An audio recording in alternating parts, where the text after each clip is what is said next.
যে কোনো দিক থেকে ভাবলেই আমার চেনা আমিই সবথেকে বড় ব্যর্থ মানুষ ছিলাম।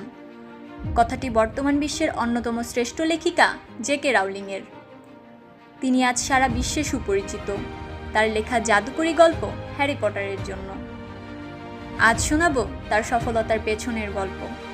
1965 সালের 31 জুলাই ইংল্যান্ডের ইয়েট শহরে তিনি জন্মগ্রহণ করেন। ছোটবেলা থেকেই রাউলিং গল্প পড়তে এবং লিখতে ভালোবাসতেন এবং বিভিন্ন অদ্ভুত গল্প লিখে তিনি তার ছোট্টবেলার সঙ্গিনী তার বোনকে শোনাতেন। 1982 সালে অক্সফোর্ড ইউনিভার্সিটিতে ভর্তি হতে গেলে তিনি রিজেক্টেড হন। এখান থেকেই শুরু হয় তার রিজেকশনের পালা। এরপর 1990 সালে ম্যানচেস্টার থেকে লন্ডনে ফেরার সময় ট্রেনে থাকাকালীন হঠাৎ তার মাথায় ম্যাজিক স্কুলে পড়ুয়া এক ছেলের কাহিনী ভেসে ওঠে। আর এভাবেই সৃষ্টি হয় আমাদের সবার প্রিয় হ্যারি পটারের কাহিনী। ভাবনা আসা মাত্র তিনি একটুও সময় নষ্ট না করে বিষয়টিকে নিয়ে গল্প লিখতে শুরু করেন।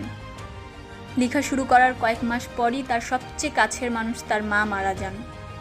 এতে তিনি মানসিকভাবে সম্পূর্ণরূপে ভেঙে পড়েন। তখন তার বয়স ছিল মাত্র 25 বছর। এরপর কাজের খোঁজে তিনি পর্তুগালে চলে যান এবং একজন ইংলিশ টিচার হিসেবে সেখানে নিযুক্ত হন। জব করার পাশাপাশি তিনি লেখালেখিটাও চালিয়ে যান। পর্তুগালে থাকাকালীন এক পর্তুগিজ জার্নালিস্টের সাথে তার পরিচয় হয় এবং তারা বিবাহ বন্ধনে আবদ্ধ হন। 1993 সালে তার কন্যা সন্তান জেসিকার জন্ম হয়। কিন্তু বৈবাহিক জীবন তার জন্য সুখের হয় না। তার হাজবেন্ডের বাজে ব্যবহার তাকে ডিভোর্স চাইতে বাধ্য করে। ডিভোর্সের পর তিনি তার ছোট্ট মেয়েকে নিয়ে স্কটল্যান্ডে তার দিদির কাছে চলে যান। একদিকে ডিভোর্সের কষ্ট, অন্যদিকে আর্থিক সমস্যা।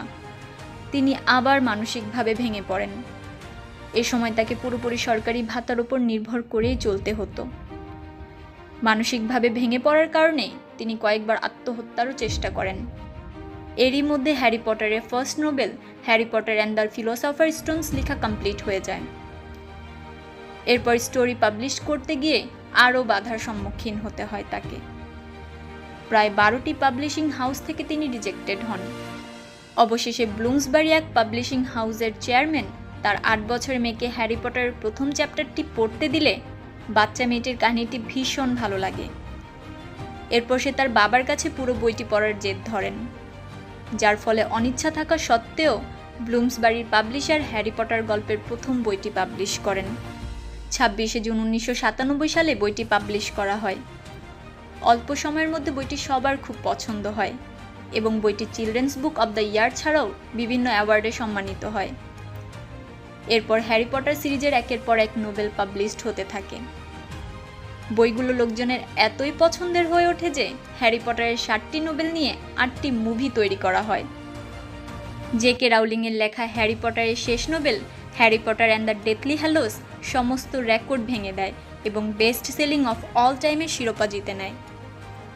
তার লেখা হ্যারি পটার সিরিজটি আজ বিশ্বের প্রায় 80টি ভাষায় ট্রান্সলেট করা হয়েছে এবং প্রায় 500 মিলিয়ন কপি বিক্রি হয়েছে। রাউলিংয়ের সফল হওয়ার পথ খুব একটা সহজ ছিল না। তবুও সকল বাধা অতিক্রম করে, হতাশা ব্যর্থতাকে জয় করে তিনি পৃথিবীর সফল লেখকদের একজন হয়ে ওঠেন। আমরা যারা সামান্য ব্যর্থতায় হতাশ হয়ে পড়ি, জে.কে রাউলিংয়ের সফলতা নিশ্চয়ই তাদের নতুন পথ দেখাবে। মনে রাখবেন, বারবার ব্যর্থ হওয়া মানে সাফল্যের দিকে আরও এক ধাপ এগিয়ে যাওয়া।